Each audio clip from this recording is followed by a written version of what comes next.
Hello everyone, this is Ruby, a single parent who once had a beautiful family. This story is about how my husband lost the love of his wife and children. It happened a while back, and I'm already on the road to recovery. I wanted to share my story so that no one makes the mistakes I did. I'm an avid painter and have always loved art. I've been passionate about it since I was a child, inspired by my mother, who was a painter herself.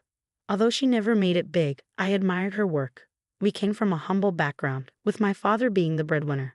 Despite not working, my dad cherished and praised my mom for taking care of our family. Naturally, I assumed that love and respect were enough for a good marriage. I was wrong. I was a shy, introverted kid in school with no friends. My grades were okay, but nothing special. My dream was to go to art school, and my parents supported me unconditionally. My life was set until I met Chris in high school. Chris and I studied together for a few years without interacting. One day, he approached me. "Hello, you're Ruby, right? I'm Chris, your classmate. I don't think we talked before." "Hi, Chris. What's up?" "Actually, I need a favor. I've seen your sketches in the school locker, and I must say, you're extremely talented." "Thank you. I'm glad you like them. It's Mother's Day next week, and I was thinking of giving her some of your sketches. Can you please sketch my mom? In return, I can help you with your math homework for a week." "I'd be happy to help, Chris. I actually hate math, so I'm good with the arrangement." "Great. How about we meet at a coffee shop for the exchange? The treat is on me." I was ecstatic that someone found my sketches interesting enough to make them a gift. That's how I started spending time with Chris. Our meetings at the coffee shop quickly turned into dates. Chris was a straight-A student with a bright future, and I was flattered that he made time for me. He stood up against bullies and was loved by everyone. It was easy to love him. Chris dreamed of getting a business degree and taking his father's small company to the next level. It's my dream to take my father's business to the next level. I'm so proud of what he's created, and one day, I hope to make it even more successful. And I'm sure you will. I have faith in you. You'll definitely get into your dream college. I hope you get to study art and remain passionate about it. You have lots of potential. I connect with you because of your passion for art. I guess we're similar in many ways. I love that you value my passion. You've accompanied me to all my competitions and stood by me for so long. I remember when I won a prize for painting, you cheered the loudest. I was happy to have such a supportive boyfriend. He introduced me to his family before our prom, and I liked them immediately. They were great parents to Chris. I developed a close relationship with his mom, Tammy, and we hung out a lot before I left for art school. Chris joined a prestigious college as a business major, and we were both following our dreams. I even took him to meet my parents on Christmas, and they loved him as much as I did. Sadly, when I was still in college, my parents passed away in a car accident. I was devastated. Chris was my rock through it all, helping me arrange the funeral and calming me down during panic attacks. Despite the pain and grief, I thought I could rely on him for anything. But I was wrong. 6 months after my parents passed away, I found out I was pregnant. It was a mix of happiness and anxiety. I had just lost my parents and didn't know how I was going to take care of a baby. My studies were taxing and balancing everything became difficult. Tammy moved closer to help babysit my child while I was in college. Chris's father was in a different state, so he didn't mind if Tammy lived with me. With everything in place, we looked forward to the birth of our baby boy. My family supported me whenever I needed it. However, after my son Daniel was born, everything came crashing down. I had a traumatic delivery and struggled to recover. In the end, I had to drop out of college. Postpartum depression and physical problems made it impossible for me to study. I was heartbroken, but my son needed me to be okay. Tammy and Chris were my biggest support during this time. However, Chris slowly became resentful. "You know, I can't help but think this is your fault. I can rarely go out anymore while you're having a great time being home with Daniel. I'm the one working hard to provide for the two of you." "I'm sorry, Chris. You know I'm still in recovery. I'm trying my best to look for a job, but Daniel is very young, and we can't afford a babysitter. Tammy is already working hard to help. Just give me some time. I will find something." "What job will hire you anyway? You have a useless degree that won't get you a job. You already spent most of your inheritance on medical bills. You're literally useless right now." "Don't say that, Chris. You knew studying art was my passion. You were so supportive of me when I joined college. I never imagined I would be in this situation. If there was any way I could help you, I would. Just give me a few months to find a job." Chris simply got up and left. That night, I cried a lot after putting Daniel to sleep. His words kept ringing in my ears.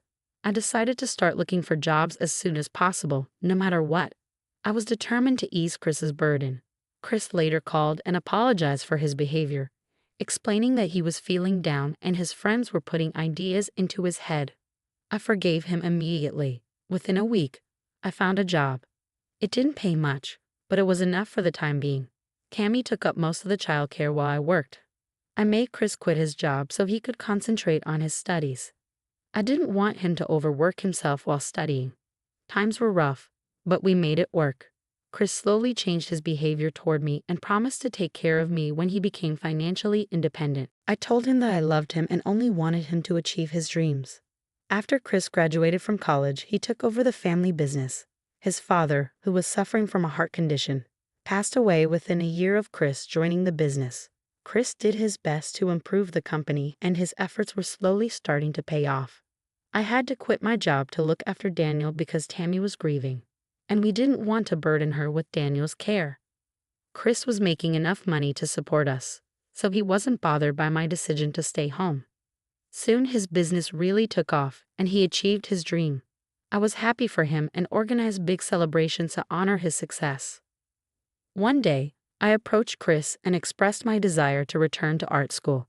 I still had some inheritance money left that could pay for 1 year, and after that, I planned to take up jobs to fund my education. However, Chris was not receptive to the idea. "Why do you want to go back to school? An art degree is useless anyway. It's not going to help you get a job. I think you shouldn't waste money on this." "This was my dream, Chris. You know I wanted to become a painter. You achieved your dream. What about me?" "Well, my dream is bringing in the money. Yours is just a useless hobby. What good will that do for us? My friends will laugh at me for your dumb degree. I have to maintain our standards. You should be a housewife. Daniel needs you more." I was stunned and didn't know how to react. We argued for days without reaching a resolution. However, I was preparing myself to prove him wrong. I wanted to become successful and achieve my dream. Sadly, this was never to be, as I found out I was pregnant again, this time with a baby girl. Chris became even more insistent that I stay at home, arguing that he worked long hours and the kids needed someone at home. Reluctantly, I agreed to focus on my children. They were my world, and I was willing to do everything for them. My second birth was less traumatic, but managing a toddler and a baby was extremely difficult. Chris was absolutely no help. All he did was work and complain about being tired. He never looked after the kids. I was surprised when Chris finally proposed to me. I thought he was trying to improve, and that made me happy. We had a big wedding, which was extremely fun to plan. Chris pampered me throughout the process, and I believed he was doing it to make me happy. It turned out he was doing it to maintain his image of a loving husband. After the wedding, it was as if I no longer existed to Chris. He worked all day in his office, and there were no date nights or even family nights. He never picked up after himself and only ordered me around. The kids missed their dad, who wanted to be left alone when he was at home. I never asked him for help after he ignored my requests in the first year. However, my children's pain was getting to me. One day, I said, "Chris, why don't we have a family outing this weekend? The kids really miss you. You know I have a business meeting this weekend. I'm busy. But you need to make time for your family, Chris. We're important too. Daniel has been crying for you. You even missed his poem recital. What can I do, Ruby? I don't have the luxury to stay at home with them like you do. At least someone has to earn money, right? A failure like you wouldn't understand. I suggest you stop telling me what to do." "Chris, what is wrong with you? Why are you insulting me like that? You know I wanted to go back to college, but you didn't let me." "Of course I didn't. Why would I let you waste money on that?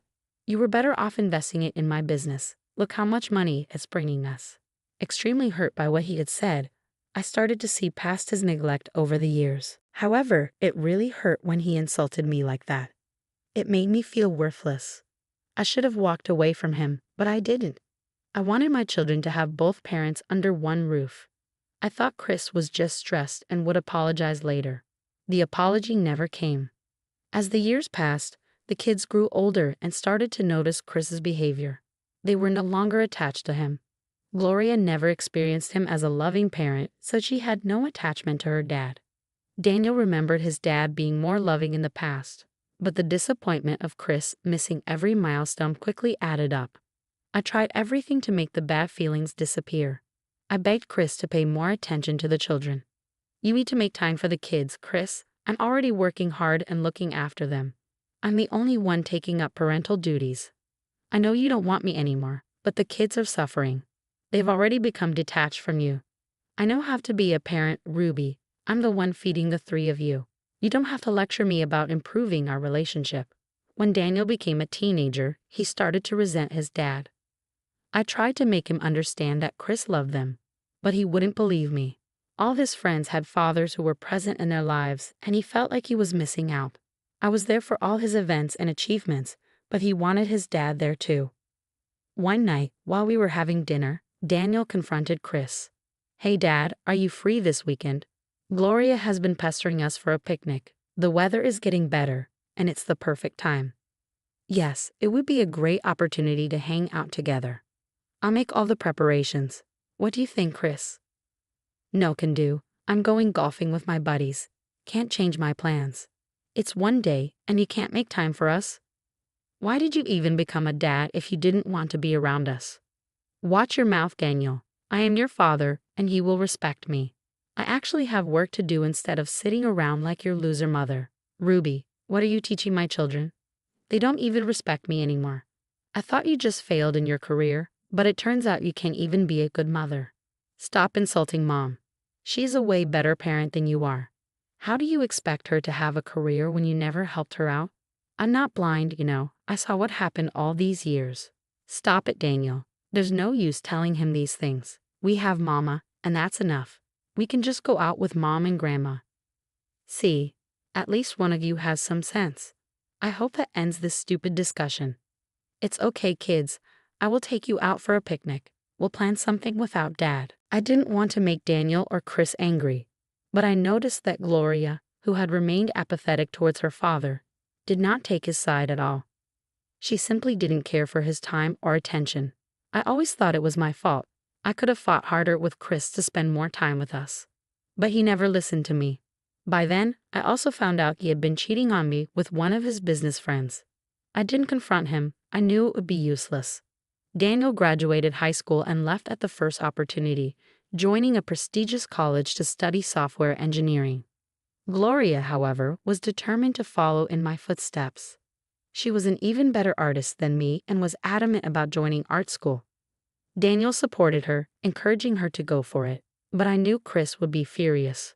When the conversation finally happened, it went like this. Gloria, you will be graduating this year. Do you have a plan? I mean, what are you even good at? Don't talk to her like that. She is a good student, Chris. Well, I'm going to art school. Don't worry. I don't expect you to know what I am good at, Dad. I have Mom, Daniel, and my teachers for that. Art school. Ruby, did you fill my daughter's head with your nonsense again? Gloria, you should know better than to waste your life like your mother. Do you want to be a failure like her? Mom failed only because she had a husband like you. Thankfully, I have all the support and talent I need to be successful. Don't talk to me like that. There is no way I'm paying for this useless degree.